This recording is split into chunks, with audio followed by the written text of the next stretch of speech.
ಪ್ರಧಾನಿಯವರು ದೇಶಕ್ಕೆ ಒಂದು ಕಾಲು ಕೊಟ್ಟಿದ್ದಾರೆ. ಇದು ಯಾವುದು ಹೊಸದಲ್ಲ. ಜವಾಹರ್ಲಾಲ್ ನೆಹರು ಅವರು ಕಾಲು ಕೊಟ್ಟಿದ್ದು, ಸರ್ದಾರ್ ವಲ್ಲಭಾಯ್ ಅವರು ಕಾಲು ಕೊಟ್ಟರು. ಇದು ಯಾವುದು ಅವರು ಆದೇಶ ಮಾಡಿಲ್ಲ. ಇದು ಯಾವುದೂ ಕಡ್ಡಾಯ ಅಲ್ಲ. ದೇಶದ ಹಿತದೃಷ್ಟಿಯಿಂದ ಮಿತವಾಗಿ ಬಳಸಿ ಈ ದೇಶದ ಯಥೇಚ್ಛವಾದ ಫಾರಿನ್ ಎಕ್ಸ್ಚೇಂಜ್ ಇವತ್ತು ಇದಕ್ಕೆ ಮುಖಾಂತರ ಆಚೆ ಹೋದರೆ ದೇಶ ಅಭಿವೃದ್ಧಿ ಕುಂಠಿತಾಗುತ್ತೆ. ಒಂದು ಚಿನ್ನ ನಾಳೆ ಏನಾಗುತ್ತೋ ಗೊತ್ತಿಲ್ಲ. ಇವತ್ತು ಇಷ್ಟೊಂದು ರೇಟ್ ಕೊಡಬೇಡಿ, ಒಂದು ವರ್ಷ ಬಿಟ್ಟು ನೋಡಿ, ಒಂದು ಸ್ಟ್ಯಾಟಿಕ್ ಲೆವೆಲ್ಲಿಗೆ ಬಂದಾಗ ಕೊಳ್ಳಿ ಯಾಕೆ ಹಾಳಾಗ್ತೀರ ಅಂತ as a leader of the country ಒಂದು ಅಡ್ವೈಸ್ ಕೊಡೋದನ್ನ ಚರ್ಚೆ ಮಾಡೋದ್ರಾಗ ಏನು ಅರ್ಥ ಇಲ್ಲ. ಹಾಗಿದ್ರೆ ನೆಹರು ಅವರು ಚೈನಾ ಯುದ್ಧ ಆದಾಗ ಎಲ್ಲ ಮೈ ಮೇಲೆ ಇದ್ದಿದ್ದು ಒಡವೆ ಹಾಕಿ ಬೆಚ್ಚಿಸ್ಕೊಂಡ್ರು ಅವ್ರು ಹೇಳಬೇಕು.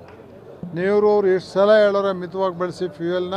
ನಮಗಿವತ್ತು ಫ್ಯೂಯಲ್ ಇವತ್ತು ದೇಶದ ಸಂಪೂರ್ಣ ಸಂಪನ್ಮೂಲ ಆಚೆ ಹೋಗ್ತಾ ಇರೋವಂಥ ಸ್ಥಿತಿ ನಿರ್ಮಾಣ ಆಗಿದೆ ಅಂತ ದೇಶದ ದೃಷ್ಟಿಯಲ್ಲಿ ಒಂದು ಅನುಭವಿಸ್ತಾ ಮಾತಾಡೋದನ್ನು ಟೀಕೆ ಮಾಡೋದು ಸರಿ. ರಾಜಕೀಯ ಹೌದು ಸರಿ, ವಾರಕ್ಕೊಂದು ಊಟ ಬಿಟ್ಟು ಬಡವ್ರಿಗೆ ಕೊಡಿ ಅಂತ ಹೇಳಿದ್ರು ಅವ್ರು ಶಾಸ್ತ್ರಿ. ಹಂಗಂದ್ಬಿಟ್ರೆ ಊಟ ಬಿಡಿ ಅಂತಂದ್ರು ಅಂದರೆ ಟೀಕೆ ಆಗಲ್ಲ. ಬಿಡಿ, ಒಂದು ಕಾಲು ಕೊಡ್ತೀವಪ್ಪ ಅಷ್ಟೇ, ಬೇಕಂದರೆ ಮಾಡಿ ಸಾಕಾರ ಬಿಡಿ.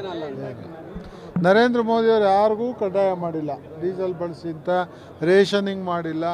ಇಷ್ಟೇ ಅನಗತ್ಯವಾಗಿ ಬಳಸೋದು ಉಳಿಸಿ ಅಂದರೆ ನಾವು 100 ಸತಿ ಹೇಳಿದ್ದೀವಿ. ಆಫೀಸ್ಗೆ ಹೋಗೋರು ಒಂದು ಕಾರಲ್ಲಿ ಹೋಗಿ, ಆ ಕೋರ್ಟ್ಗೆ ಹೋಗೋರು ಒಂದು ಬಸ್ಸಲ್ಲಿ ಹೋಗ್ರಿ, ಯಾಕೆ ಗೌರ್ಮೆಂಟ್ ವೆಹಿಕಲ್ ಓಡೋದು. ಮಿತವ್ಯಯ ರಾಮಕೃಷ್ಣ ಹೆಗಡೆ ಕಾಲದಲ್ಲೂ ಮಾಡಿದ್ದೀವಿ. ಫೈನಾನ್ಷಿಯಲಿ ಮೀರಣ್ಣ ಫೈನಾನ್ಸ್ ಮಿನಿಸ್ಟ್ರಾಗ ಕಡ್ಡಾಯ ಮಾಡಿದ್ದು ನಾವು ಮಿತವ್ಯಯನ. ಸ್ಟೇಟ್ ನಡಿಬೇಕಲ್ಲ, ಟೀಕೆ ಮಾಡೋಕ್ಕಾಗುತ್ತಾ?